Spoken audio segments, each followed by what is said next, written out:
favor, confírmenme. Sí, doctor, se ve. Bien, entonces,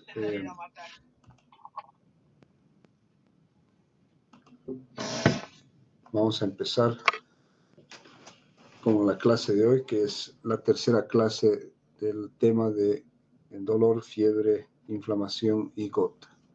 Entonces, esta clase se denomina ácido úrico y artritis gotosa. Esta imagen aquí que les he puesto es extremadamente didáctica y puede dar a entender de lo que vamos a hablar a seguir, ¿no? Vemos aquí un demonio mordiendo la primera articulación metatarsofalángica, es decir, la articulación metatarsofalángica que pertenece al dedo gordo del pie. Esta es una de las localizaciones más frecuentes de las crisis gotosas y de la gota en general. Y realmente las personas que han sufrido o sufren este tipo de problemas, es decir, la gota, refieren que es un dolor insoportable, que no pueden ni siquiera resistir el toque de la sábana encima de la articulación. Bien, entonces, ¿qué es la gota? Es una alteración persistente del metabolismo de las purinas, caracterizada por niveles anormalmente altos de ácido úrico en el suero y episodios, o sea, crisis de artritis, con depósitos de uratos en las articulaciones y riñones, ¿ya? Entonces, tomen en cuenta en esto, que la gota, ¿ya?, se caracteriza por presentar niveles anormalmente altos de ácido úrico en el suero y que repercute en distintas articulaciones, siendo una de las más frecuentes, la que hemos dicho, la articulación metatarsofalángica del primer ortejo del pie, o sea, del dedo gordo, pero que también puede depositarse en los riñones, provocando entonces una nefropatía gotosa, como se denomina. Está asociada a exceso de consumo de bebidas alcohólicas, especialmente cerveza, o de alimentos ricos en purinas como las vísceras. Recordar que el urato es un producto del metabolismo de las purinas. Otras causas son el aumento del recambio celular en las neoplasias malignas hematológicas, o sea, cánceres de la sangre, como leucemias, particularmente después del tratamiento con citotóxicos, y la menor excreción del ácido úrico. ¿De acuerdo? Entonces, estos niveles anormalmente altos de urato, de ácido úrico en el suero, son debidos esencialmente a un exceso en la producción de ácido úrico o un déficit o deficiencia en la eliminación del ácido úrico del cuerpo. Entonces, estos dos elementos pueden conducir a niveles por encima de los niveles normales del ácido úrico. ¿Cuáles son las bases fisiopatológicas? Es una enfermedad metabólica caracterizada por aumento en la producción de ácido úrico o falta de excreción, como habíamos dicho. Existe una cierta predisposición hereditaria y suele aparecer la crisis gotosa a partir del consumo excesivo de determinados alimentos y de bebidas alcohólicas. Se ha asociado a la gota a las clases socioeconómicamente más altas porque tienen hábitos y costumbres y acceso o facilidad de acceso a alimentos que son directos responsables de la elevación del ácido úrico, como ser las carnes rojas, los interiores, como las vísceras, jamones, chorizos, embutidos y obviamente la cerveza. ¿No? Entonces aquí tenemos en este cuadrito, tenemos el ácido desoxirribonucleico y ribonucleico que dan lugar a las purinas. Las purinas van a dar lugar a la hiposantina, que por acción de una enzima, la oxidasa de la santina, va a dar lugar la hiposantina a la santina. Y la santina, por la oxidasa de la santina, va a dar lugar al ácido úrico. Y este ácido úrico se va a caracterizar por estar en la forma de cristales de ácido úrico, que son los que se depositan a nivel de las articulaciones o a nivel de los riñones. Un fármaco que es extremadamente importante y tradicional en el tratamiento de la gota es el alopurinol. Entonces, justamente aquí ven el alopurinol, que impide entonces la transformación de hiposantina en santina o de santina en ácido úrico, por lo tanto disminuyendo los niveles de ácido úrico en el suero y en el cuerpo en general, ¿no? Bien, entonces se inicia ya con los ácidos nucleicos y termina en la formación de cristales de ácido úrico que vamos a ir viendo en un rato, ¿ya? Bien. Entonces, la gota se caracteriza por episodios intermitentes de artritis aguda, muy dolorosos por depósito de cristales de urato sódico en el tejido sinovial de articulaciones distales, siendo, como les he dicho ya, una de las articulaciones donde más comúnmente se da el fenómeno inflamatorio en la gota, la del dedo gordo del pie, y en otros lugares que también pueden afectar el oído externo, pero el lugar más frecuente es en el pie a nivel de la articulación metatarsofarángica del dedo gordo, ¿no es cierto? Pero puede presentarse en otras articulaciones, en los tobillos, a veces inclusive en los codos. Y puede también encontrarse depósitos de ácido úrico en el canal auditivo, en el oído externo. Como elemento común, las localizaciones son frías y esta menor temperatura hace que se favorezca el depósito de los cristales de ácido úrico, de urato sódico. Esto va a desencadenar una respuesta inflamatoria que implica activación de los sistemas de cininas, del complemento y plasmina y generación de prostaglandinas, productos de la lipoxigenasa como el leucotrieno B4 y la acumulación local de granulocitos neutrófilos. Estos granulocitos neutrófilos ingieren los cristales por fagocitosis, lo que provoca la generación de radicales libres de peróxido tóxicos que a su vez van a lesionar los tejidos, van a producir una lisis celular con liberación de enzimas proteolíticas. Y además los cristales de urato también inducen a la síntesis de interleucina 1 y posiblemente otras citocinas. ¿Ya? Entonces, tomar en cuenta que inicialmente la gota se caracteriza por una gota de tipo crónico que tiene periodos asintomáticos, pero que en ciertas situaciones, por ejemplo, después del consumo de cerveza o haber asistido a una parrillada, se desencadena el proceso inflamatorio. A esto se llama la iniciación del cuadro de la gota. ¿No? Bien, entonces se inicia con un proceso inflamatorio, se produce una infiltración de neutrófilos, estos fagocitan los cristales de urato, dan lugar a la generación de especies reactivas de oxígeno que dañan los tejidos, que hemos visto más arriba, se produce liberación de mediadores de la inflamación y finalmente se liberan enzimas lisosómicas que aumentan la respuesta inflamatoria. Entonces, con todo esto estamos viendo que el inicio del cuadro gotoso agudo es un proceso inflamatorio agudo. ¿Ya? También aumenta el lactato, lo que disminuye el pH, condición que favorece el depósito de más cristales de ácido úrico en las articulaciones afectadas. Y característicamente los signos y síntomas son rubor, tumor, calor y dolor. O sea, un proceso inflamatorio neto que es fácil de observar a nivel de la articulación metatarsofarángica del hálux. Entonces aquí en este cuadro vemos el ácido úrico con sus cristales, ¿no es cierto? Se produce la fagocitosis de estos cristales de ácido úrico por los neutrófilos. A su vez, las enzimas hidrolíticas dan lugar a la activación de los lisosomas, ¿no? Por otro lado, la liberación de leucotrienos que habíamos mencionado antes, es productos de la lipoxigenasa como el leucotrieno B4, y otros mediadores de la inflamación se tornan activos, ¿no es cierto?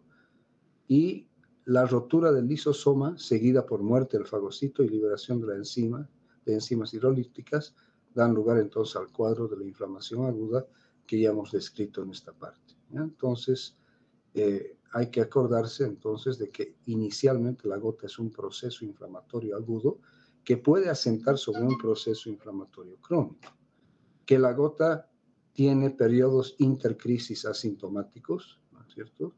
Y que se desencadena el proceso agudo después de la ingestión de ciertos alimentos y de ciertas bebidas.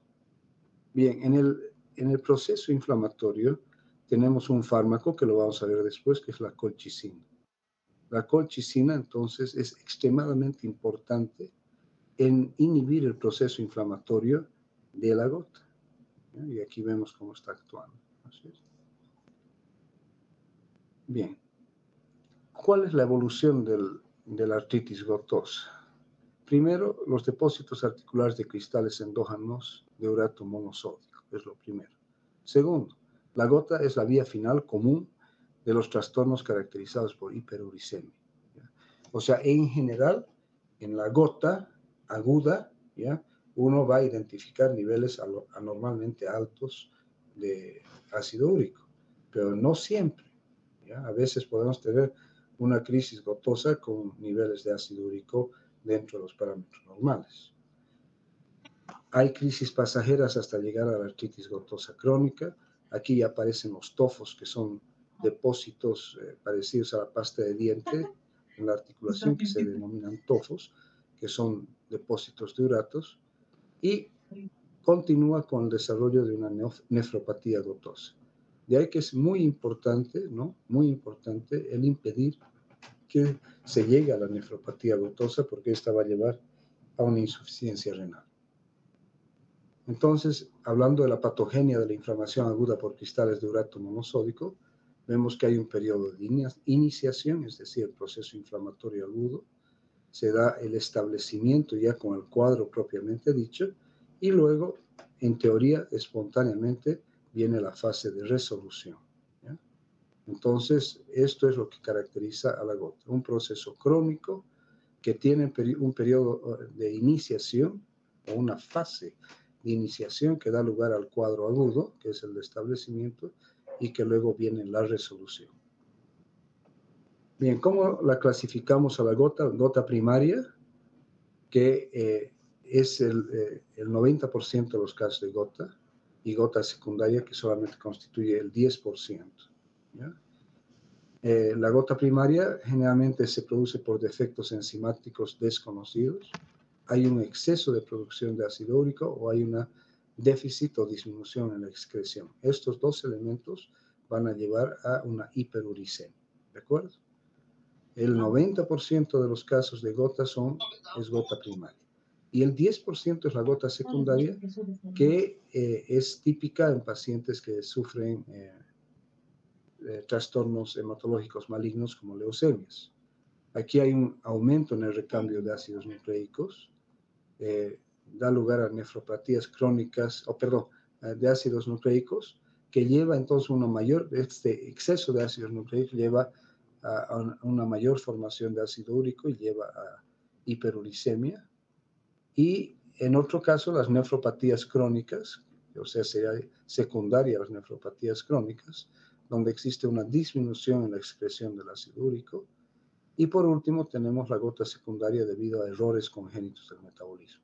¿De acuerdo? La gota primaria puede estar producida por defectos enzimáticos desconocidos, no se sabe la causa. Puede estar relacionada a exceso en producción de ácido úrico o déficit en su excreción. En cambio, la secundaria, que es el 10%, puede estar relacionada a las leucemias, donde hay un aumento en el recambio de ácidos nucleicos, o relacionada a nefropatías crónicas, donde hay una disminución en la excreción del ácido úrico, o pueden ser errores congénitos del metabolismo. ¿Cuál es la evolución clínica? ¿Ya? ¿Cuándo ocurre gota? Cuando la concentración plasmática de ácido úrico en el hombre es mayor a 7 miligramos por decilitro y en la mujer es mayor a 6 miligramos por decilitro. ¿De acuerdo? Entonces, cuando un paciente masculino tiene 8 miligramos de ácido úrico en suero por decilitro, es probable que presente tenga gota y que presente periodos de crisis gotosa, ¿no? Y en la mujer es más bajo, fíjense, ¿ya? Concentración plasmática de ácido úrico que sea mayor a 6 miligramos por decilitro, ¿no es cierto?, que va a llevar entonces al cuadro gotoso. ¿Cuáles son las formas de artritis gotosa? Y esto es importante considerar. Hay hiperuricemias asintomáticas. Este tipo de hiperuricemias no dan lugar a un cuadro gotoso. aparecen en la pubertad en los varones y en la menopausia en las mujeres. Se caracterizan por tener en los hombres concentraciones mayores a 7 miligramos por decilitro y en las mujeres concentraciones mayores a 6 miligramos por decilitro, pero solamente se caracterizan por hiperuricemia, ¿ya? Y son asintomáticas. La artritis gotosa aguda, que sería el cuadro inflamatorio propiamente dicho del que habíamos hablado, la iniciación, o sea, el proceso inflamatorio, que inicialmente es monoarticular, pero que posteriormente se va tornando o va afectando otras articulaciones, pudiendo tornarse en poliarticular, ¿ya? Inicialmente monoarticular, y el sitio más común es la articulación metatarsofalángica del dedo gordo del pie. Luego tenemos los periodos intercríticos asintomáticos, que si uno no trata y no disminuye la hiperuricemia, estos periodos intercríticos asintomáticos van a ser cada vez más cortos y van a tener una tendencia a crisis gotosas agudas poliarticulares, ¿ya? Y por último tenemos a la gota tofacia crónica, que es cuando ya se produce el depósito de los uratos, del ácido úrico en las articulaciones, ya les decía, como una pasta de dientes espesa de color blanco, que es invalidante, produce erosión y destrucción de la articulación propiamente dicha, y es causa de insuficiencia renal crónica en un 20% de los pacientes, ¿no? Esta gota tofacia crónica tiene periodos asintomáticos y tiene periodos muy sintomáticos caracterizados por artritis aguda, ¿no?, sobre el asiento de una artritis tofacia crónica, caracterizada, hemos dicho, por los depósitos de ácido úrico, que son los tofos gotosos, y que por último acaba en nefropatía gotosa, ¿ya? Entonces, la gota tofacia crónica se caracteriza por erosión y destrucción de la articulación. En 20% de los pacientes lleva insuficiencia renal crónica, ¿ya? Y tiene distintas fases, ¿no es cierto? Tiene fases de artritis aguda, artritis tofacia crónica, tofos gotosos y por último la nefropatía gotosa. La artritis gotosa aguda inicialmente es monoarticular y posteriormente se torna en poliarticular. En cambio, la artritis gotosa crónica en general ya afecta varias articulaciones, ¿de acuerdo? Entonces, el tratamiento busca justamente, uno, disminuir los episodios sintomáticos de la gota, hacer de que estos en lo posible no aparezcan o el intervalo entre uno y otro sea lo más largo posible, ¿no? Se da a través del uso de fármacos antigotosos y la dieta del paciente. Y ya en el caso de la artritis gotosa crónica ya se torna poliarticular, ¿ya? Y afecta varias articulaciones y produce destrucción de las mismas. Esta es la imagen típica de una gota. Esta es la gota crónica. Aquí hay depósitos de uratos amorfos en la articulación metatarsofalángica del dedo gordo, ¿ya? Se pueden producir a consecuencia del depósito de tofos erosiones y heridas, ulceraciones en la piel que rodea la articulación. Y aquí en el lado izquierdo ya tenemos un cuadro agudo. Este es un cuadro agudo de gota, un proceso inflamatorio agudo. Entonces, a este proceso inflamatorio agudo se denomina podagra y se caracteriza por presentar una articulación roja, caliente, tumefacta, muy dolorosa y muy sensible al tacto.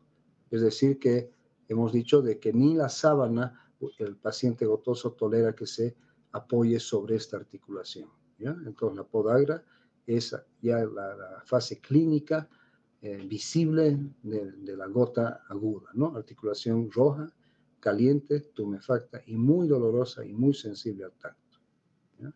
Requiere un rápido tratamiento y el 60-80% de los ataques afectan la articulación metatarsofalángica del primer dedo del pie. Característica. Esto nunca se olvide. Gota es esto. Esta es la podagra, ¿ya? Articulación roja, caliente, tumefacta y dolorosa. Y esto es lo que ocurre. Fíjense, esta es la articulación del primer metatarsiano con el la falange, articulándose con la falange proximal del dedo gordo, o sea, del hallux. Fíjense que todas estas imágenes en blanco así que se ven aquí son los depósitos de uratos. Aquí ya han destruido prácticamente la articulación porque fíjense que la distancia entre un hueso y otro es muy pequeña, ¿no? Entonces destruyen, producen una lisis, una lesión muy importante. Aquí vemos que están los depósitos de ácido úrico extensos en toda la articulación porque todo esto es la cápsula articular. Y por dentro están todos estos depósitos que producen destrucción, un cuadro inflamatorio agudo extremadamente doloroso. Bien, ¿cuáles son los blancos farmacológicos útiles en el tratamiento de la gota? Primero tenemos aquellos fármacos que interfieren en la síntesis del ácido úrico. Y uno de los más utilizados, más eficaces y tal vez, a pesar de ser antiguo, muy útiles en el tratamiento de la gota, es el alopurinol, ¿ya? Entonces, este va a inhibir la síntesis de ácido úrico. Aquellos fármacos que producen un aumento en la expresión del ácido úrico están el probenecid y la benzobromarona, siendo el probenecid un fármaco clásico y la benzobromarona un fármaco más nuevo. Aquellos que inhiben la migración de leucocitos y por lo tanto actúan en el proceso inflamatorio agudo exclusivamente de la gota, está la colchicina. Aquellos que inhiben a la COX y la fagocitosis están los AINES, y dentro de los AINES yo ya había mencionado en las clases anteriores la indometacina, que tiene dos indicaciones prácticamente: tratamiento de la gota aguda y cierre del conducto arterioso persistente, ¿no es cierto? Pero en este punto de inhibir a la COX y la fagocitosis también se pueden utilizar los corticosteroides en la fase aguda. Aquellos que inhiben a la santina oxidasa, el febuxostat, aquí no es febuxostat, es febuxostat, aquí me he equivocado, aquí va con U. Y por último, los fármacos más nuevos, que son variedades de la enzima uricasa, donde están la pegloticasa y la rasburicasa, que son fármacos nuevos de los cuales vamos a hablar más tarde. Y en esta imagen vemos dónde actúan cada uno de estos fármacos, ¿ya? La colchicina y los AINES en el proceso inflamatorio.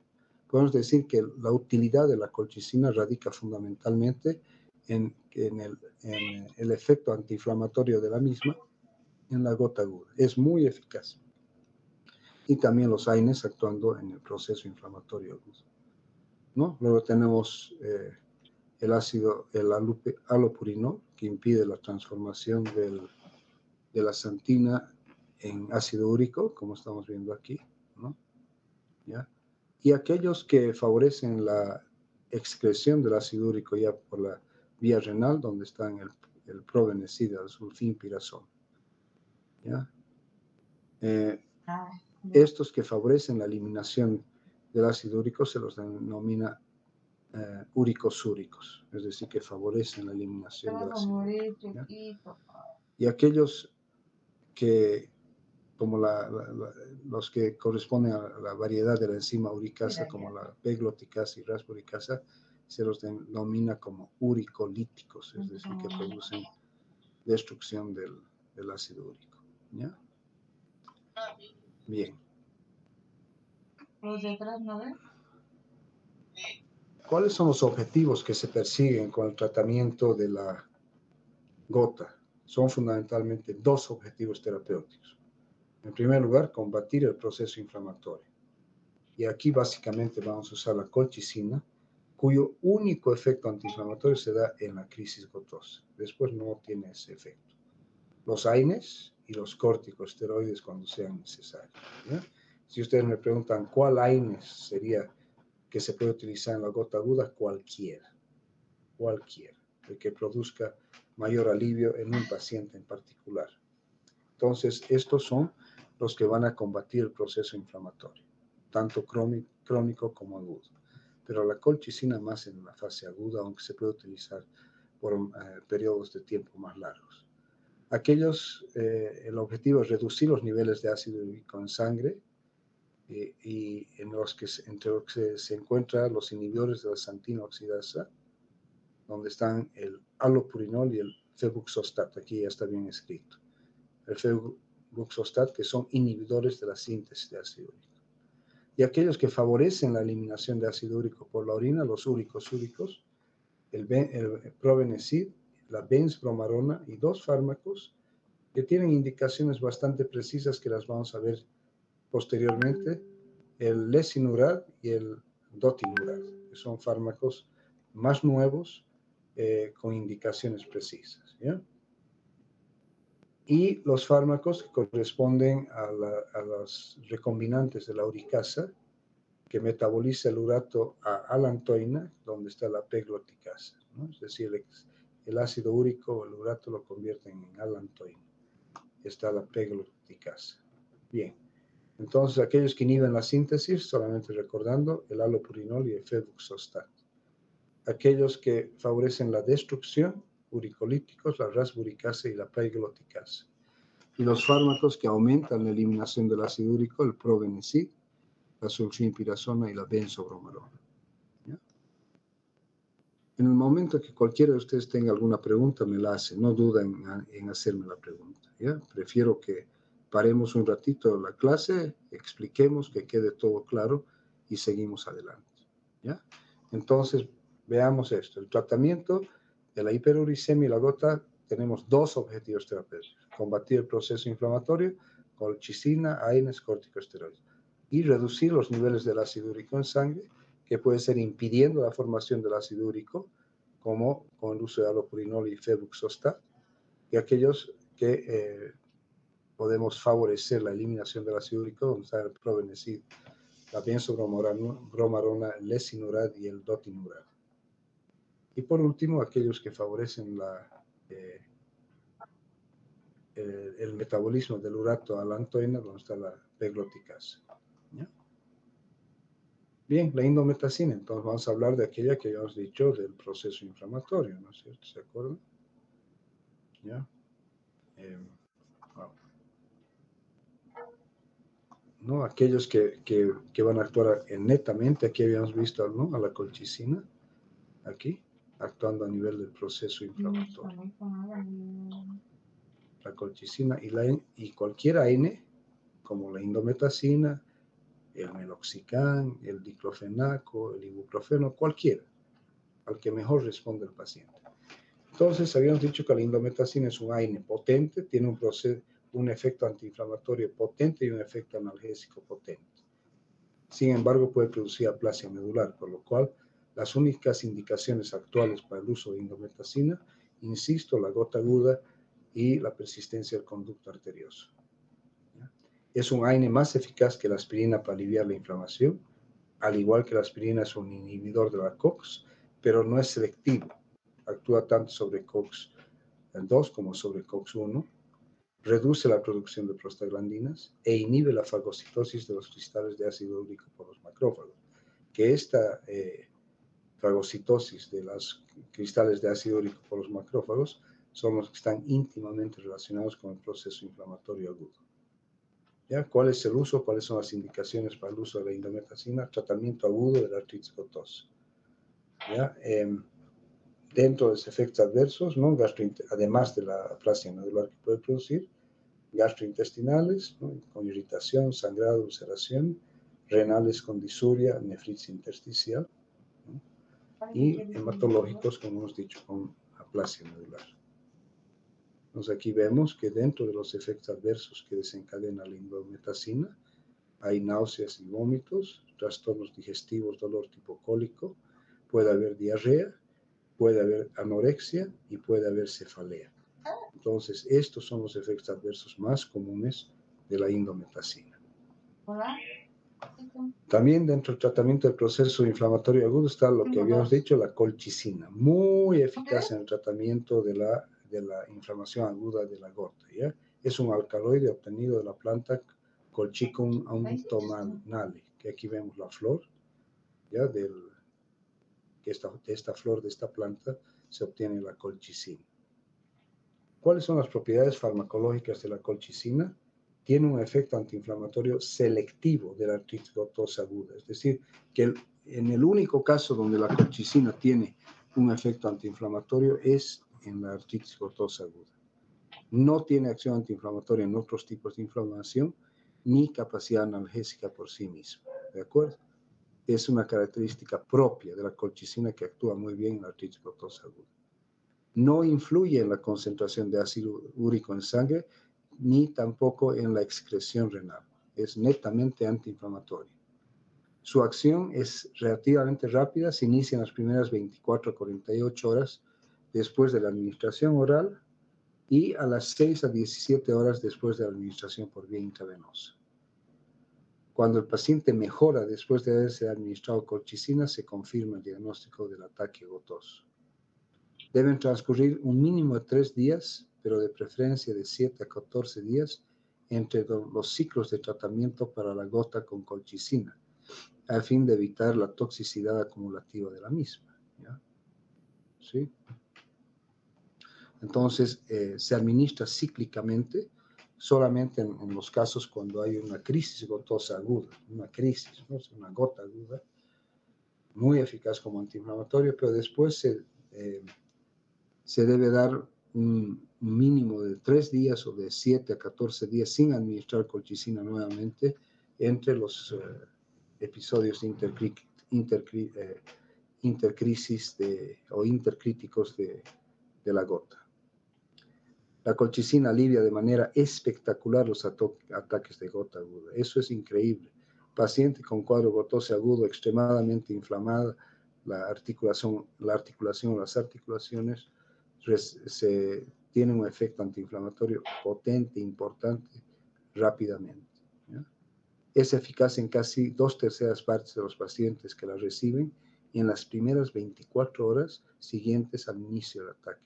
Es por eso que se la debe administrar rápidamente cuando se está iniciando la crisis gotosa aguda, cuando se está iniciando la respuesta inflamatoria. ¿Ya? Y aquí lo he resaltado en más oscuro y lo he separado. El dolor, la hinchazón y el eritema se abatan en 12 horas y han desaparecido completamente en 48 a 72 horas después de la administración de la colchicina. O sea, es extremadamente eficaz en el tratamiento de la fase inflamatoria de la gota aguda. Entonces, ¿cómo actúa? Interfiere en la función de los usos mitóticos y ocasiona una despolimerización y desaparición de los microtúbulos fibrilares en granulocitos y otras células móviles. Ese es su mecanismo de acción. Y además inhibe la migración de granulocitos hacia el área inflamada y disminuye la actividad metabólica y fagocítica de dichas células, ¿no? Entonces, ¿cómo actúa? Primero, interfiere en la función de los usos mitóticos, lo que lleva a una despolimerización y desaparición de los microtúbulos fibrilares en granulocitos y otras células móviles, lo que impide de que estos fagociten a los cristales de ácido úrico, que es lo que desencadena el cuadro inflamatorio. Y también inhibe entonces la migración de granulocitos hacia el área inflamada y disminuye la actividad metabólica y fagocítica de dichas células, ¿no? Aquí vemos. Aquí actúa la colchicina sobre los polimorfos nucleares, ¿no es cierto? Y la indometacina, como todos los AINES, impide la formación de las prostaglandinas, ¿no? Esto tiene un efecto antiinflamatorio evidente. ¿En qué se usa o para qué está indicada la colchicina? Tratamiento agudo de la artritis gotosa y en dosis bajas es útil en el tratamiento crónico de la gota o como profiláctico en los periodos intercrisis, es decir, continuar administrando colchicina para dosis más bajas durante los periodos en los cuales no hay sintomatología y de esa manera actuar profilácticamente para evitar las crisis gotosas. Hay que tomar en cuenta que la colchicina tiene una ventana terapéutica estrecha, se debe personalizar la dosis, ¿no? Ya que puede dar a manifestaciones tóxicas con pequeñas variaciones de la dosis. Su farmacocinética se absorbe con rapidez, aunque de forma variable por vía oral. Se une poco a proteínas plasmáticas. El 80% es metabolizado en el hígado por desacetilación y es eliminado por la bilis. Y el resto, el 20%, se elimina por riñón sin metabolizar. y su vida media varía de 2 a 20 horas. ¿Ya? Entonces, ¿cómo se maneja la dosificación de la colchicina? Tenemos dos métodos, el método rápido y el método lento. En el método rápido se administra 1 miligramo cada 2 horas hasta la remisión, hasta un máximo de 6 miligramos en 24 horas o la aparición de náuseas, vómitos o diarrea. ¿Ya? Entonces, comenzamos administrando 1 miligramo cada 2 horas hasta la remisión del cuadro agudo, ¿no es cierto? Pero el límite máximo es de 6 miligramos en 24 horas o cuando aparecen náuseas, vómitos o diarrea. La dosis de mantenimiento es una tableta de 1 miligramo, 2 a 3 veces al día durante 4 a 5 días. Fíjense que el tratamiento es relativamente corto, ¿ya? No dura más allá de 4 a 5 días. Ese es el método rápido. El método lento, ¿ya?, implica que el primer día tú administras 4 miligramos de colchicina en el día, el segundo día bajas a 3 miligramos y el tercer día bajas a 2 miligramos. Y luego puedes continuar con una dosis bajita de 1 miligramo durante 6 meses. Ahora, ¿cuándo se suspende el tratamiento de la gota? Cuando la remisión de la gota tenga un tiempo de 1 año completo y tenga una uricemia menor a 5 miligramos por decilitro. Es decir, tiene que haber disminuido la concentración sérica de ácido úrico o de uratos, ¿ya?, y que debe haber transcurrido 1 año sin episodios o sin crisis gotosas. Ahí se suspende el tratamiento, mientras tanto se tiene que mantener. ¿Cuáles son los efectos adversos? ¿Ya? Diarrea, que se presenta en el 77% de los casos en dosis altas y en el 23% de los casos con dosis bajas. Náuseas, el 17% de los pacientes presentan náuseas con dosis altas, el 4% lo presentan con dosis bajas, y el vómito es lo mismo, ya sea dosis altas o dosis bajas, se presenta en un 17% de los pacientes. Y las reacciones adversas graves pueden provocar mielosupresión y neuromiopatía. ¿Ya? Entonces aquí vemos, ¿no?, los efectos adversos: diarrea, ¿no es cierto?, náuseas, ¿ya?, dolor abdominal, ¿no?, luego agranulocitosis y anemia plástica, igual que la indometacina, y aquí tenemos el fenómeno de alopecia, es decir, la caída del cabello. ¿A qué se llama y cómo ocurre, o qué ocurre cuando se sobredosifica la colchicina? Hemos dicho que tiene un margen terapéutico muy estrecho, ¿no es cierto? Entonces, la sobredosificación, o sea, de la colchicina lleva a un cuadro tóxico por colchicina que se presenta en 3 fases. En la primera fase, que son las primeras 24 horas, predominan los síntomas gastrointestinales con diarrea, náuseas, vómitos, deshidratación y leucocitosis. En la segunda, que va del primer día hasta el tercer día, 24 a 72 horas, aparece depresión de la médula ósea, puede aparecer insuficiencia renal, respiratoria e insuficiencia cardíaca. Y en la tercera fase se cae el cabello, o sea, se presenta la alopecia. ¿Ya? Entonces, estas son las fases de sobredosificación de la colchicina, por lo que debemos estar muy conscientes que los márgenes terapéuticos son muy estrechos y que las dosis terapéuticas y tóxicas son muy cercanas muchas veces. Estar atentos ante cualquier manifestación de sobredosificación, tanto en las primeras 24 horas, entre el segundo y el tercer día, ¿no?, que puede dar lugar a efectos adversos severos e importantes, como depresión de la médula ósea, insuficiencia renal, insuficiencia cardíaca e insuficiencia respiratoria. Usos terapéuticos, entonces. Gota aguda. Ya habíamos dicho que la colchicina alivia de manera espectacular los ataques agudos de gota. Es eficaz en casi 2/3 partes de los pacientes que la reciben en las 24 horas siguientes al inicio del ataque. El dolor, la hinchazón y el eritema se abaten en 12 horas, fíjense, un periodo corto, y han desaparecido por completo en 48 a 72 horas. Fíjense el efecto espectacular, el efecto antiinflamatorio espectacular que tiene el uso de colchicina. ¿Ya? Las dosis ya habíamos mencionado, pero un total de 2 dosis con intervalos de 1 hora, es decir, 1 a 2 miligramos, 2 tabletas, al primer signo de episodio agudo, el paciente siente, ¿no es cierto? Seguido de 1 miligramo, una tableta 1 hora más tarde. ¿Ya? Entonces, daríamos 2 tabletas al primer signo de inflamatorio de una gota aguda y luego hacemos una tableta, una tercera tableta, 1 hora más tarde de haber administrado la primera dosis. ¿Cómo se utiliza la colchicina para la prevención de un ataque agudo de gota?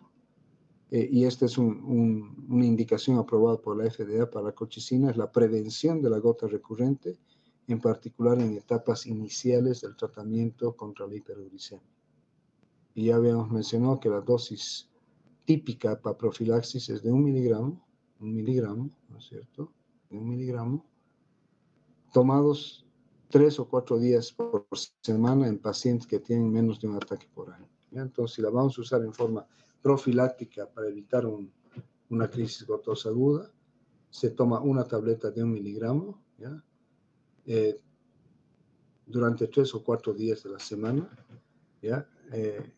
Cada semana, 3 o 4 días de la semana, cada día 1 miligramo, para tener un efecto profiláctico, es decir, de prevenir un ataque agudo de gota. ¿Ya? Entonces, 1 miligramo al día en pacientes que tienen más de un ataque por año, 1 miligramo 2 o 3 veces al día para pacientes que tienen ataques severos o graves, y la dosis debe disminuirse en pacientes con alteración de la función renal. Entonces, más o menos el esquema del uso de la colchicina. Aplicaciones terapéuticas, entonces, de la colchicina, ya resumiendo: crisis de gota aguda, o sea, las crisis gotosas agudas, uso profiláctico en periodos asintomáticos y uso profiláctico al inicio del tratamiento con úricos o alopurinol. ¿Qué pasa? Que al inicio del tratamiento de la gota con aquellos fármacos que favorecen la eliminación de ácido úrico o aquellos que impiden la formación del ácido úrico puede dar lugar a una movilización de los depósitos de ácido úrico y desencadenar un cuadro gotoso agudo. Entonces se puede utilizar la colchicina profilácticamente al inicio del tratamiento, ya sea del tratamiento con úricos o con alopurinol. ¿Ya? Bien, el alopurinol. El alopurinol es un análogo de purina, bloquea la xantina oxidasa, disminuye la producción de ácido úrico. Entonces, aquí no estamos favoreciendo la eliminación. Lo que hace el alopurinol es disminuir la producción de ácido úrico, ¿no es cierto? Porque hemos dicho que el cuadro gotoso se produce o por un exceso en la producción de ácido úrico, llevando a una hiperuricemia, o una disminución en la eliminación del ácido úrico, que también puede llevar a una hiperuricemia. El metabolito activo del alopurinol es el oxipurinol, que es un análogo de la xantina. ¿Ya? Entonces, el alopurinol va a dar lugar al oxipurinol, que es un análogo de la xantina. Se utiliza en el tratamiento de la hiperuricemia en pacientes con gota y para prevenirla en individuos con cánceres hematológicos que serán sometidos a quimioterapia. A esto se denomina, a la elevación en los niveles de ácido úrico, a la hiperuricemia. En los pacientes que tienen leucemia, por ejemplo, se denomina el síndrome de lisis tumoral aguda, que se caracteriza por un aumento brusco de los niveles de ácidos nucleicos. En ausencia de alopurinol, la purina urinaria dominante es el ácido úrico, pero cuando se administra alopurinol como tratamiento, las purinas urinarias incluyen a la hipoxantina, a la xantina y el ácido úrico. Entonces ya no es solamente el ácido úrico, sino que en vez del ácido úrico, el uso del alopurinol ha dado lugar a la hipoxantina y la xantina. El alopurinol además facilita la disolución de los tofos y evita el desarrollo o progresión de la artritis gotosa crónica al reducir las concentraciones de ácido úrico en plasma por debajo de su límite de solubilidad, ¿no? Habíamos dicho que en el paciente adulto, en masculino, Se consideraba hiperuricemia cuando hay más de 7 gramos por decilitro, ¿no es cierto? Y en la mujer más de 6 por decilitro. ¿Ya? La formación de cálculos de ácido úrico prácticamente desaparece con el tratamiento con el allopurinol, lo que evita el desarrollo de nefropatía. ¿Ya? Entonces, no solamente es importante para eh, para el tratamiento de la gota en general, ¿no? Sino de que también evita el desarrollo de la nefropatía gotosa. ¿Ya? Entonces el allopurinol se utiliza tanto en el tratamiento de la gota como también como profiláctico o como fármaco de prevención para evitar el desarrollo de la nefropatía gotosa. ¿Cuál es el mecanismo de acción? ¿No?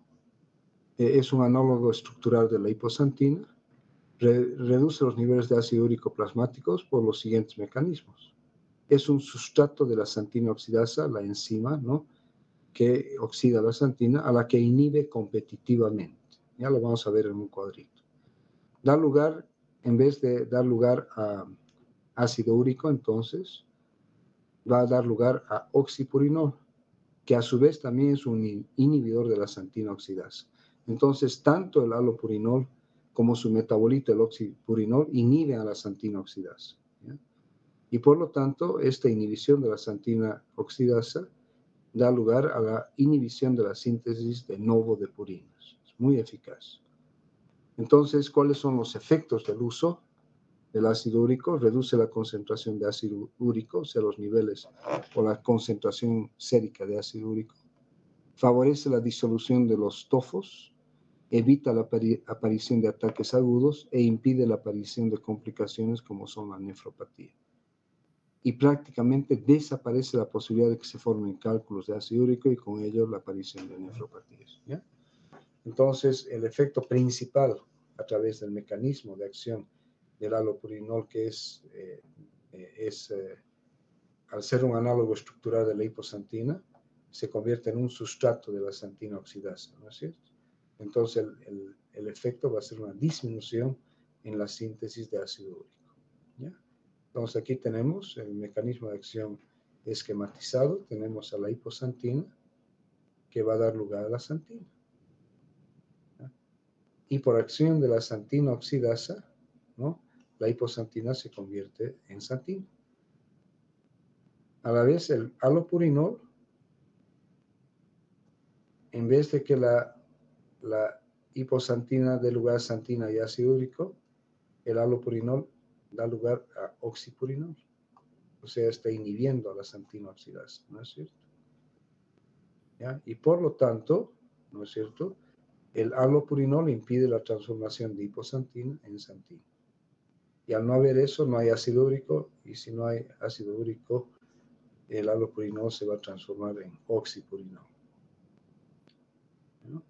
A su vez, hemos dicho que el allopurinol también inhibe la santina oxidasa y el oxipurinol también inhibe a la santina oxidasa.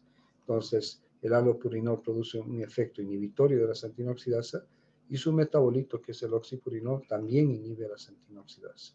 Esto se traduce entonces en una disminución en la síntesis de ácido úrico. La farmacocinética más importante del allopurinol se absorbe y se administra por vía oral y su biodisponibilidad es de alrededor del 80%. Su vida media es corta, ¿ya?, es de 1 a 2 horas, pero la vida media del oxipurinol, que es su metabolito, es de 21 horas. Por lo tanto, eso nos hace pensar de que el allopurinol se administra una sola vez al día. Se elimina por vía hepática y renal el allopurinol y el oxipurinol por vía renal. Y la reabsorción de oxipurinol a nivel del aparato urinario es muy, muy alta, ¿no? Entonces, eso hace de que no haya ácido úrico, ¿no? Ambos, tanto el allopurinol como el oxipurinol, se distribuyen ampliamente y no se unen a proteínas plasmáticas. ¿Cuándo vamos a usar allopurinol? Cuando la eliminación diaria de ácido úrico es mayor a 700 miligramos. ¿Ya? Cuando el aclaramiento de la creatinina es inferior a 80 mililitros por minuto. cuando existe presencia de tofos, cuando existe una nefrolitiasis úrica y cuando no conseguimos controlar los niveles de ácido úrico, es decir, la hiperuricemia, con fármacos úricos. Entonces, ahí utilizamos, ¿ya? Allopurinol. Entonces, eliminación diaria de ácido úrico mayor de a 700 miligramos, una creatinina, un aclaramiento de creatinina inferior a 80 mililitros por minuto, la presencia de tofos en las articulaciones, la presencia de nefrolitiasis úrica y la falta de control con úricos. Es útil en pacientes con gota crónica complicada con cálculos renales o con insuficiencia renal, ¿ya?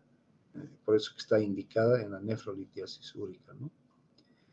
Lo que habíamos mencionado hace un rato, que al iniciarse el tratamiento puede desencadenarse ataques agudos de la gota al movilizarse las reservas tisulares del ácido úrico. Como ya no se está formando ácido úrico, entonces, ¿qué hace el organismo? Moviliza las reservas de ácido úrico de distintos tejidos corporales, ¿no?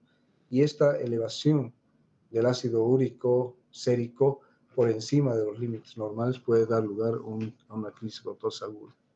Ya que hemos dicho de que es importante administrar colchicina como antiinflamatoria en forma profiláctica o también administrar AINES en forma profiláctica cuando se esté iniciando el tratamiento con el allopurinol. Aumentar la ingesta de líquidos para lavar, ¿no es cierto?, la vía urinaria de los uratos y también alcalinizando la orina que favorece la eliminación de este. Se puede administrar por vía oral el allopurinol y también por vía intravenosa.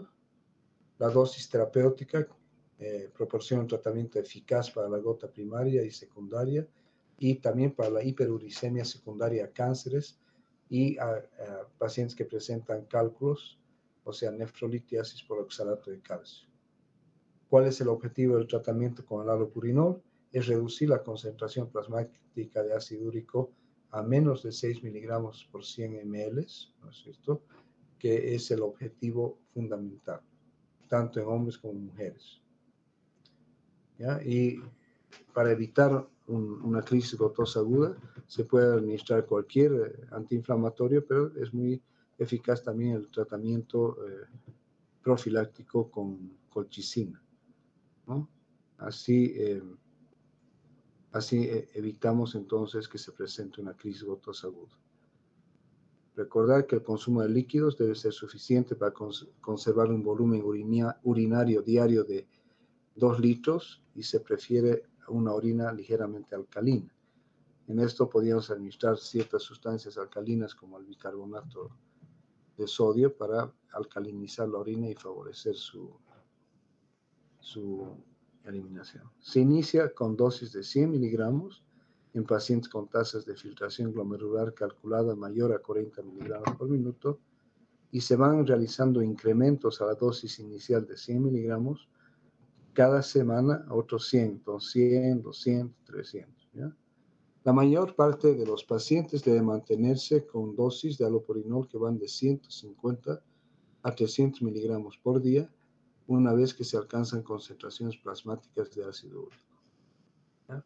Entonces, la dosis de mantenimiento o la dosis terapéutica de mantenimiento con el allopurinol es de 150 a 300 miligramos una vez al día, cuando ya se tienen niveles de ácido úrico normales, ¿ya? ¿Cuáles son las reacciones adversas? Cuadros de hipersensibilidad que pueden ser graves en pacientes con insuficiencia renal. Entonces, no tiene muchas reacciones adversas. Las interacciones prolongan la vida media del probenecid. El probenecid incrementa la eliminación de oxipurinol y con ello se aumentan las dosis necesarias del allopurinol. Inhibe la oxidación de la 6-mercaptopurina y de la azatioprina. Interfiere en la inactivación de anticoagulantes en el hígado e incrementa las reacciones cutáneas producidas por la ampicilina. Son las interacciones de la misma. La dosis es de 223 con variaciones hacia arriba o hacia abajo de 78 miligramos por día, ¿ya? O sea que eso hemos dicho que llega a 300 miligramos, ¿no es cierto?, por día, ¿no? Usos, tratamiento crónico de la gota y no administrar cercana a una crisis gotosa aguda, ¿ya? Porque hemos dicho que al dejar de producirse el ácido úrico se movilizan los depósitos tisulares del ácido úrico y pueden empeorar o pueden desencadenar una crisis gotosa aguda, ¿ya? Y dentro de los efectos adversos importantes que pueden, lo que hemos dicho, desencadenar un ataque de gota aguda al iniciar la terapia, que para esto hemos dicho que deberíamos utilizar colchicina o podemos utilizar otros, o también AINES, ¿ya? Dosis 223 más o menos 78 miligramos al día, lo que hace más o menos 300 miligramos, de 150 a 300 miligramos por día. Bien, esos fármacos que impiden, hemos visto antiinflamatorios, el halopurinol que impide la síntesis de ácido úrico, y ahora vamos a ver aquellos fármacos que favorecen la eliminación del ácido úrico, ¿ya? Entonces, los fármacos uricosúricos son compuestos que pueden interferir el transporte activo del ácido úrico con el túbulo contorneado proximal, ¿ya? Sin embargo, tienen diferente comportamiento a dosis bajas y a dosis altas. A dosis pequeñas, ¿ya?, inhiben la secreción, es decir, disminuyen la eliminación de ácido úrico. Pero a dosis altas inhiben la reabsorción, es decir, que aumentan la eliminación del ácido úrico. Entonces, cuando hablamos de fármacos uricosúricos, tenemos que administrarlos a dosis terapéuticas, ¿no es cierto?, para que favorezcan la eliminación del ácido úrico por vía renal, ¿ya? Están indicados en el tratamiento de la gota clínicamente manifiesta, es decir, en la gota que tiene una artritis gotosa crónica, ¿no es cierto?, en la cual hay destrucción y lisis de la articulación, y se administra a diferencia del a diferencia del halopurinol, se deben administrar en aquellas personas que tienen una eliminación de uratos inferior a 700 miligramos por día. Para evitar la formación de cálculos de uratos es conveniente aumentar la ingesta de líquidos y alcalinizar la orina. Están contraindicados en pacientes con cálculos renales y con filtraciones glomerulares inferiores al 50%. ¿Ya? Y al igual que con el halopurinol, la reducción de los niveles plasmáticos de ácido úrico pueden desencadenar crisis gotosas, es decir, gota aguda, al inicio del tratamiento, que se evitan utilizando profilácticamente o como prevención la colchicina u otros AINES. Bien. ¿Cuáles son las características generales de los fármacos uricosúricos? Son que inhiben el transporte activo del transporte bidireccional del ácido úrico en el túbulo contorneado proximal, ¿ya? Solo se elimina el 10% de la carga filtrada y en pacientes que tienen una función renal deteriorada, su eficacia como fármaco uricosúrico disminuye. Entonces, ¿cuándo están indicados? En las hiperuricemias, pero en pacientes que tienen una buena función renal y donde la eliminación diaria de uratos es menor a 700 miligramos por día. Entonces, ¿cuál es el mecanismo básico? Y tenemos dos uricosúricos tradicionales, que son el probenecid y la sulfimpirazona, ¿ya? ¿Qué hacen ellos? Inhiben la reabsorción del ácido úrico en el túbulo contorneado proximal, con lo cual aumenta la excreción urinaria de ácido úrico. Se utilizan en el tratamiento crónico de la gota, ¿ya? Es decir, no se utilizan en el tratamiento agudo de la gota. Se utilizan en el tratamiento crónico, al igual que el halopurinol, ¿no es cierto? ¿Ya? Y para evitar una gota aguda, se debe dar profilácticamente o como prevención la colchicina o cualquier AINE para evitar una crisis gotosa aguda. Dentro de las reacciones adversas pueden producir dermatitis, anorexia, vómitos, cálculos renales, hipersensibilidad en algunos pacientes y un síndrome nefrótico. Bien, el probenecid. Vamos ya particularmente a describir estos dos, ¿no? El Probenecid se absorbe bien por vía oral, su vida media es de 5 a 8 horas y se elimina principalmente por metabolismo hepático. Interacciones inhibe la secreción tubular de varios fármacos, por lo que puede prolongar la permanencia de estos fármacos en el organismo. En este caso podemos hablar, por ejemplo, de un antibiótico beta-lactámico como la penicilina. Facilita la eliminación de oxipurinal e inhibe la reabsorción tubular del ácido úrico, por lo que aumenta su excreción. Y los salicilatos pueden interferir con su efecto úrico-súrico. Esto quiere decir que no debemos administrar este fármaco o debemos modificar las dosis, ¿no es cierto?, con salicilatos. Se absorbe bien, tiene una buena absorción completa en un tiempo máximo de 2 a 4 horas. Y en este caso es importante recalcar que la semivida del Probenecid está relacionado a la dosis, ¿ya? Pero que en general su semivida varía de 5 a 8 horas. La unión plasmática es alta, llegando hasta el 95%, y se excreta por vía renal. ¿Cuáles son las indicaciones para su uso? Gota crónica. Y la dosis para la gota crónica es de 250 miligramos 2 veces al día. Entonces sería el Probenecid. Luego tenemos el sulfimpirazona, que también es un fármaco uricosúrico, se absorbe bien por vía oral, se fija las proteínas plasmáticas también en forma importante, igual que el Probenecid. Tiene una semivida de 3 a 5 horas, pero su efecto úrico-súrico se prolonga 10 horas. Eso hace de que se pueda administrar la sulfimpirazona cada 12 horas, ¿no?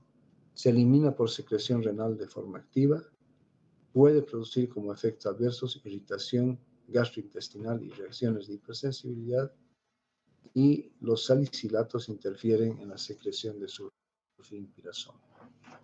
Dosis de sulfimpirazona 200 a 400 miligramos por día, ¿ya? Y luego una dosis de mantenimiento de 400 miligramos por día. La dosis máxima diaria es entonces de 400 miligramos por paciente adulto. Otro fármaco uricosúrico, la benzobromarona, que es más nuevo que los anteriores, ¿no? Es un análogo del antiarrítmico amiodarona, por eso se llama benzobromarona. Inhibe el intercambiador urato-anión del túbulo proximal, se administra y se absorbe bien por vía oral, se metaboliza en el hígado produciendo metabolitos que pueden ser activos, pero que no tienen importancia desde el punto de vista terapéutico. Su acción uricosúrica se prolonga durante 48 horas y como efectos adversos puede producir diarrea, eliminación de arenillas en la orina y cálculos renales si la eliminación del ácido úrico producida por la administración de este es excesiva. Y en algunos casos se han manifestado reacciones alérgicas de tipo severo. La dosis de la benzobromarona es de 80 más o menos 23 miligramos por día, es decir, que iría de 60 a 100 miligramos por día, aproximadamente la dosis habitual de la benzobromarona. El lesinurad, ¿cuál es el mecanismo de acción? Es un inhibidor selectivo de la reabsorción de ácido úrico que inhibe al transportador de ácido úrico, el URAT1, responsable de la mayor parte de la reabsorción de ácido úrico filtrado desde la luz del túbulo renal. ¿Ya? Entonces, un inhibidor, el lesinurad, un inhibidor selectivo de la reabsorción de ácido úrico desde la luz del túbulo renal. Al inhibir al URAT1, el lesinurad aumenta la excreción de ácido úrico y por lo tanto disminuye el ácido úrico sérico. También inhibe al OAT4, un transportador de ácido úrico implicado en la hiperuricemia inducida por diuréticos. Entonces, ciertos diuréticos van a inducir a que haya hiperuricemia. Por lo tanto, el lesinurad, al inhibir al OAT4, puede que este transportador, al inhibir este transportador, puede también afectar entonces los niveles de ácido úrico. ¿Cuáles son las indicaciones para el lesinurad? en combinación con un inhibidor de la xantina oxidasa, por ejemplo el allopurinol, está indicado para el tratamiento adyuvante de la hiperuricemia en pacientes con gota, ya sea con o sin tofos, que no han alcanzado concentraciones séricas de ácido úrico deseadas, con una dosis adecuada de un inhibidor de la xantina oxidasa en monoterapia, como es el uso del allopurinol. ¿Ya? Entonces, si no se consigue normalizar los niveles de ácido úrico con los otros fármacos, entonces se puede echar mano al lesinurad, que es un fármaco más nuevo, ¿no es cierto? Y que su mecanismo fundamental de acción es inhibir al transportador de ácido úrico, el URAT1. Al inhibir al transportador de ácido úrico URAT1, entonces va a inhibir la reabsorción del ácido úrico filtrado desde la luz del túbulo renal. Y por lo tanto aumenta la excreción de ácido úrico y disminuye el ácido úrico sérico. ¿Cuáles son las indicaciones terapéuticas para el lesinurad? En combinación con un inhibidor de la xantina oxidasa, como el allopurinol, entonces está indicado para el tratamiento adyuvante de la hiperuricemia en pacientes con gota, con o sin tofos, como ya habíamos dicho antes, y que no han alcanzado las concentraciones séricas de ácido úrico deseadas con una dosis adecuada de un inhibidor de la xantina oxidasa cuando se está utilizando como monoterapia. ¿Ya? Los efectos adversos generalmente son de tipo menor, pueden incluir cefalea, síntomas similares a la gripe y acidez estomacal, es decir, pirosis. Y puede desencadenarse un efecto secundario mayor, que es la insuficiencia renal. De ahí que todos estos fármacos tienen que manejarse en forma criteriosa, a una dosis adecuada, por un tiempo adecuado y siempre aumentar la ingesta de líquidos. ¿Eh? Posología del lesinurad son 200 miligramos una vez al día por la mañana. 200 miligramos, o sea, un comprimidito de 200 una vez al día por la mañana. El dotinurad, ¿cuál es el mecanismo de acción? Es similar al anterior, un inhibidor selectivo de la reabsorción de urato que inhibe en forma potente al transportador de ácido úrico URAT1, responsable de la mayor parte de la reabsorción del ácido úrico filtrado desde la luz del túbulo renal. Entonces, el mecanismo de acción para el lesinurad y para el dotinurad es prácticamente el mismo. ¿Ya? Al inhibir al URAT1, el dotinurad aumenta la expresión de ácido úrico y por lo tanto disminuye la concentración de ácido úrico sérico. ¿Cuáles son las indicaciones para el uso del dotinurad? Tratamiento de la hiperuricemia en pacientes con gota, con o sin tofos, que no han alcanzado las concentraciones séricas de ácido úrico deseadas con una dosis adecuada de un inhibidor de la xantina oxidasa, el allopurinol. ¿Cuáles son los efectos secundarios más comunes? Dolor en codos, dolor de estómago, dolor en región lateral del abdomen y erupción cutánea. Posología, o sea, la dosis, 2 a 4 miligramos una vez al día por la mañana. Ahora vamos a ver otro grupo de fármacos, que son los fármacos uricolíticos. ¿Ya? Como su nombre indica, pues, destruyen, ¿no es cierto? Entonces, al ácido úrico tenemos la raspuricasa y la pegloticasa. ¿Ya? Estos son una variedad de la enzima uricasa de origen porcino que no está presente en los humanos. Esta uricasa, ¿ya?, acelera la conversión de ácido úrico en alantoína y favorece la eliminación por la orina. Esto permite disminuir los niveles de ácido úrico en sangre y favorece la eliminación de tofos. Son fármacos más nuevos. La pegloticasa, indicado en la gota cuando los pacientes no responden al tratamiento habitual, ¿ya?, o cuando hay mala tolerancia a los fármacos habituales o su empleo está contraindicado. La raspuricasa, indicado más que todo en pacientes con enfermedades malignas de la sangre como la leucemia, que hemos dicho que hay una movilización importante de los ácidos nucleicos, lo que lleva a niveles más altos de ácido úrico y llevando a la hiperuricemia y también a las manifestaciones clínicas de una gota. ¿Ya? Entonces, fíjense de que cómo actúan estos, ¿no es cierto? Favorecen la transformación del ácido úrico, o sea, destruyen el ácido úrico y lo convierten en alantoína. La pegloticasa puede desencadenar una crisis gotosa aguda, pueden presentarse fenómenos de hipersensibilidad, de urticaria y anafilaxia con él. En cambio, la rasburicasa puede desencadenar una anemia hemolítica en pacientes con deficiencia de la enzima glucosa 6-fosfato deshidrogenasa. Bien, este es un cuadrito donde vamos a ver el metabolismo del ácido úrico, para ver cómo se forma y dónde actúan los fármacos, ¿no? Entonces, tenemos la síntesis de bases púricas, ¿ya? Estas van a dar lugar al ácido inosínico. Este ácido inosínico va a dar lugar a la inosina y la inosina va a dar lugar a la hiposantina. Y esta hiposantina va a dar lugar a la santina, que a su vez va a dar lugar al ácido úrico. Entonces, todos estos sitios son sitios de manipulación farmacológica importantes para tratar la hiperuricemia. Por otro lado, fíjense, el metabolismo de los ácidos nucleicos da lugar al ácido guanílico, este da lugar a la guanosina da lugar a la guanina da lugar a la santina y la santina da lugar al ácido úrico. Entonces, cuando aquí hay un incremento, ¿no?, de los niveles de ácidos nucleicos, va a ir asociado a un incremento del ácido úrico, ¿ya? Entonces, lo que podemos hacer es utilizar los fármacos que van a impedir que la santina se convierta en ácido úrico o que la hiposantina se convierta en santina. ¿Ya?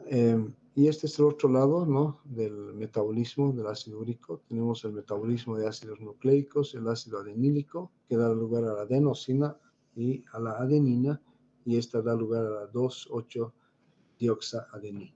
¿Ya? Entonces, la parte importante de esto está aquí. Bien, y el ácido úrico, por último, hemos dicho que se va a dar lugar a la alantoína, ¿no es cierto? Entonces, si nosotros vemos en el anteriores slide, ¿ya?, estos fármacos van a promover la transformación de ácido úrico a alantoína, que no va a provocar los efectos que produce el ácido úrico. Bien, aquí tenemos un ejemplo del Fasturtec, que es un nombre comercial, de la rasburicasa, ¿ya? Produce la administración de rasburicasa y de pegloticasa producen una acción inmediata, un descenso de los niveles de ácido úrico en un tiempo cortísimo de 4 horas, ayudan a prevenir la insuficiencia renal, se utiliza en pacientes con neoplasia hematológica maligna como leucemia con el riesgo de lisis, ¿no es cierto?, de los ácidos nucleicos, y está indicado para producir una reducción tumoral rápida al inicio de la quimioterapia, ¿no? Entonces, generalmente antes de comenzar la quimioterapia para el tratamiento de una leucemia, se le administra al paciente rasburicasa. La dosis es de 0,15 miligramos por kilogramo, una dosis única diaria por 5 días en el caso de la rasburicasa.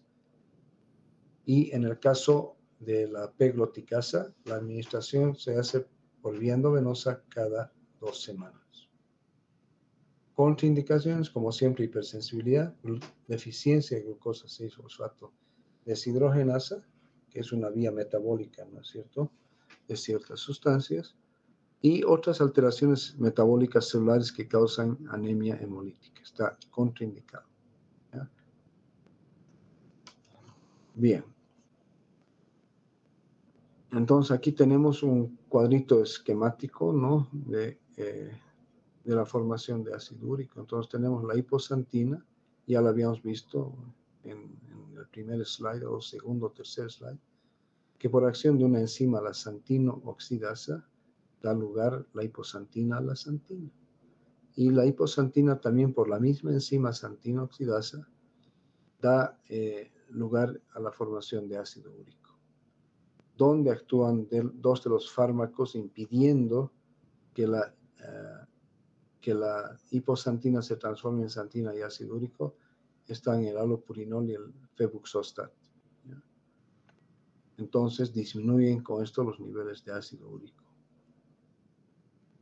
¿no? Por otro lado, tenemos que el ácido úrico, por acción de la urato oxidasa, que no existe en el hombre, sino en los animales, va a dar lugar a la alantoína. Y hemos visto que al impedir la actividad de la santina oxidasa, también no va a haber la transformación de ácido úrico en alantoína. Entonces tenemos aquí alopurinol y febuxostat, impiden la transformación de la hiposantina santina en ácido úrico. En cambio, la uricasa impide la transformación, actúa más bien favoreciendo la transformación de ácido úrico en alantoína.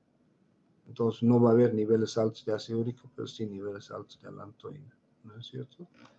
Que al combinarse con el agua y el dióxido de carbono se eliminan por orina, la alantoína. ¿Sí? Bien, luego tenemos los otros fármacos, aquí abajo el probenecid, la benzobromarona, la sulfinpirazona, incluyendo a un fármaco antihipertensivo que es el losartán y el fenofibrato, que es un fármaco utilizado en el tratamiento de las hiperlipidemias, ¿ya? Todos estos fármacos, ¿no?, van a impedir que el ácido úrico se transforme, ¿no es cierto? ¿Ya? Bien. Eso sería todo lo que tenemos que hablar de este tema, ¿no? Entonces, con esto habríamos concluido el tema relacionado a dolor, fiebre, inflamación y gota. Si tienen alguna pregunta, me la pueden hacer ahora, y si no, habríamos concluido la clase. ¿Alguna pregunta que tengan? ¿O está todo claro? ¿Qué dicen, jóvenes? Creo que no hay preguntas, doctor. Buenas noches. Ya, muy bien. Entonces, tengan un buen descanso y ya la próxima semana, a partir del día martes, el doctor Zavala va a continuar con el tema de analgésicos opioides. Muchas gracias y buenas noches. Gracias, doctor. Buenas noches.